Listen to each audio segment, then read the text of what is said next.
नमस्कार, वंदे मातरम। मैं हूं श्यामगिरी। आप देख रहे हैं हमारा चैनल मुद्दा भारत का। मुद्दा भारत का यानी मुद्दा आपका। मुद्दा है महाराष्ट्र की राजनीति का। महाराष्ट्र में चुनाव का माहौल है, विधानसभा चुनाव की तैयारी है और ऐसे में जो है हम कह सकते हैं कि महायुति को अब जो है परप्रांतियों का सहारा दिख रहा है। इसलिए मैं कह रहा हूँ कि ठाणे के पास यानी घोड़बंदर रोड में परप्रांतीय यानी उत्तर भारतीय भवन, बिहार भवन, राजस्थान भवन सब एक साथ जो है उसका भूमि पूजन हुआ है। और जो बहुत दिन से जो प्रतीक्षित था प्रकल्प जो है अब शुरू होने जा रहा है और इससे जो है कहीं ना कहीं परप्रांतियों को खुश करने का बहुत बड़ा प्लान तो बन ही गया है। इसी विषय पर हम चर्चा करेंगे। हमारे साथ में है नवभारत के वरिष्ठ पत्रकार सुप्रकाश मिश्रा जी। हम इसे जानेंगे कि चुनाव के समय ही उत्तर भारतीय इन नेताओं को क्यों देखते हैं, क्योंकि जब भी हम उत्तर भारतीयों के बीच में जाते हैं तो वो हमें कहते हैं कि हमें यूज किया जाता है, हमें यूज एंड थ्रो किया जाता है, हमारी समस्याएं सुनी नहीं जाती है। लेकिन जब चुनाव का माहौल आता है तो सब दिखाई देते हैं, सब बड़े बड़े लॉलीपॉप देते हैं। कहीं ये लॉलीपॉप का हिस्सा तो नहीं है, लेकिन हालांकि हिस्सा तो नहीं मान सकते क्योंकि अब ये भवन तो बन ही जाएगा। मिश्रा जी, आप क्या कहेंगे इस पर? नमस्कार। नहीं, जैसा कि आपने कहा कि उत्तर भारतीय समाज बहुत बड़ी संख्या में एक्चुअली परप्रांतीय समाज मुंबई और एमएमआर इलाके में रहता है, तो ये बात सही है कि एक वोट बैंक तो बड़ा है, सभी दलों की नजर रहती दिखा है। तो मुंबई और ठाणे का बात करें तो 50 से ज्यादा सीटें हैं। 50 से ज्यादा 60 सीटें हैं। 60 सीटें मुंबई और ठाणे जिला और काफी मायने रखती है। बहुत मायने रखता है। मतलब 288 सीटों में 60 सीट जो मुंबई की 36 और 24 सीटें ठाणे और पालघर की हैं। कि यहाँ ये मुंबई एमएमआर का जो इलाका है, जैसा कि माननीय मुख्यमंत्री एकनाथ शिंदे जी का एक तरीके से मुंबई एमएमआर एक तरह से गढ़ कहा जाता है, ठाणे जिला गढ़ ही है। और इसमें जो है ज़्यादातर परप्रांतियों को अपनी तरफ लेने के लिए, अपनी तरफ आकर्षित करने के लिए सभी दल लगे हुए हैं। जहाँ तक देखा गया कि 2014 के बाद जो है बीजेपी की तरफ कुछ ज़्यादा झुकाव रहा परप्रांतियों का, उत्तर भारतीयों का, या गुजराती समाज है, राजस्थानी समाज है, और भी उड़ीसा के हैं, पंजाब के हैं, हिमाचल के हैं। तो ये बहुत बड़ी संख्या है यहाँ पे। तो इन संख्या को देखते हुए निस्संदेह जो आपने कहा कि उनकी तरफ एक वोट की नज़र से देखें या उनके साथ लेकर चलने की बात है। जहाँ तक देखिए चुनाव तो आते जाते हैं, इतना तो तय है, वो आते जाते भी रहेंगे। लोकसभा का चुनाव हुआ, विधानसभा का चुनाव। आप देख लीजिए माननीय मुख्यमंत्री एकनाथ शिंदे जी का जो इलाका है खुद का, जहां से वो विधायक के रूप में चुन के आते हैं, उसमें 40% से ज्यादा परप्रांतीय उत्तर भारतीयों की संख्या है। कोपरी होते हो और वो काफी भूमिका निभाते रहे हैं मुख्यमंत्री जी के साथ। उसी तरह ओला माजीवाड़ा क्षेत्र है, ठाणे है, इधर कलवा मुमरा का इलाका है, नई मुंबई का इलाका है। तो बड़ी संख्या है, एक निर्णायक भूमिका परप्रांतीय निभाते रहे हैं। इस बार भी ये हो रहा था, देखिए सांसद के रूप में जब शिवसेना ने अपना उम्मीदवार दिया नरेश मस्के के रूप में, तो ये हुआ कि बहुत बड़ी संख्या है जो परप्रांतियों की नहीं पसंद करेगी, लेकिन वो रिकॉर्ड वोटों से जीत कर आए। तो इससे पता चलता है कि परप्रांतीय उत्तर भारतीय जो हैं, अब भी उनका मतदार जो है वो बीजेपी के साथ, शिवसेना के साथ जुड़ा हुआ है, चूंकि एकनाथ शिंदे जी का एक कार्य क्षेत्र है। आपने ये समाज भवन की बात की, इसमें एक चीज देखने को आई, मैं खुद कल उस कार्यक्रम का हिस्सा था। उसमें पहली बार, ये महाराष्ट्र नहीं देश के इतिहास में पहली बार हुआ है जहां एक ही इमारत में कई समाज को इकट्ठा लाकर रख दिया गया है। किमिया माननी पड़ेगी कि ये किमिया माननीय जो विधायक हैं प्रताप सरनाईक जी, उनकी भी काफी मेहनत रही। और इसमें माननीय एकनाथ शिंदे जी का तो बिल्कुल प्रयास, उनका निर्देश, उनका मार्गदर्शन तो रहा ही है। उन्होंने 11 करोड़ की निधि शहर विकास विभाग और मनपा की तरफ से उसमें उपलब्ध कराई गई है। तो इसमें सब जो समाज है, जैसे उत्तर भारतीय समाज है, बंगाली समाज है, ये उत्तराखंड का है, राजस्थानी समाज है, गुजराती समाज है, तो उनको सब 3-3 हजार स्क्वायर फीट के उनको एक दिया जाएगा। एक मतलब बोलते हैं ना, फूल नहीं तो फूल की पत्ती ही सही।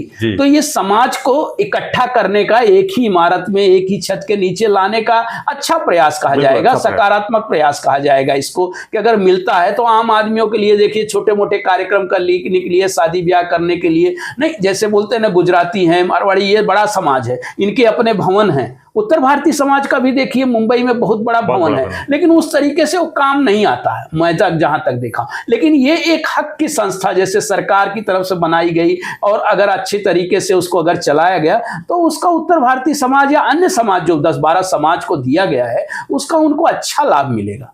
तो हाल के अलावा और क्या वहाँ पर इस्तेमाल कर सकते हैं? क्या वहाँ पर पार्टी मीटिंग भी हो सकती है, क्योंकि राजनीति भी बहुत होती है यहाँ पर, और समाज से जो जुड़े हुए लोग। मेरा जहां तक मानना है कि राजनीतिक नहीं, वो सामाजिक हाल के एक समाज जैसे यहाँ देखिए जो सरकारी नियमों के मुताबिक एक समाज मंदिर का निर्माण किया जाता। समाज मंदिर मतलब समाज के लिए एक हॉल, वो मंदिर नहीं होता, समाज मंदिर की उसको संज्ञा दी जाती है। तो इसके लिए गवर्नमेंट उपलब्ध कराती है हर समाज के लिए। देखिए वारकरी हॉल है, मराठा समाज के लिए हॉल है, या ओबीसी समाज के लिए, या समाज के लिए हॉल पर मल्टीपर्पज उनके काम के लिए बनाया जाता है। उनमें उनके शादी ब्याह हैं, छोटे मोटे सामाजिक उनके कार्यक्रम है, धार्मिक सामाजिक, उसके लिए उनका उपयोग होता है। इसी तरह मतलब एक उत्तर भारतीय समाज के लिए, या आप बताए बिहार के लोग भी हैं और हिमाचल के लोग भी हैं। जैसे आपने राजस्थानी समाज की बात, राजस्थानी समाज के लोग, मैंने एक देखा राजस्थानी समाज के जो यहाँ के अध्यक्ष हैं राकेश मोती जी, उन्होंने स्वयं उनको कहा कि भाई ये हमको नाम मात्र के पैसे में, मतलब 1 रुपए में हमको लीज पर उपलब्ध कराई जाए, और हम उसकी देखभाल, मतलब हर समाज को दिया गया तो हर समाज उसकी देखभाल करेगा, और बहुत नाम मात्र में उसका होगा। लेकिन यह भी कहा गया कि भाई देखभाल उसकी बहुत जरूरी होती है। भाई समाज हाल बनते हैं लेकिन उनकी देखभाल नहीं होती। सरकार ने एक बार बना दिया, एक बार फिर वीरान हो जाते हैं, उनकी देखभाल नहीं हुई, कुछ नहीं। तो इसमें एक जिम्मेदारी का एक एहसास दिलाया गया कि भाई समाज के माध्यम से अगर उसको देखभाल उसकी होती रहेगी तो ये अच्छा है, एक तरीके से अच्छा संदेश दिया गया है। भले ही एक है कि भाई सबको लेकर आगे आने वाला विधानसभा चुनाव तो है ही है, वो एक अपना एक बना बनाया एक उनका एक उद्देश्य है कि भाई ये समाज हमारे साथ जुड़ेगा तो हमारी ताकत बढ़ेगी, निसंदेह ताकत बढ़ेगी अगर जुड़ेगा।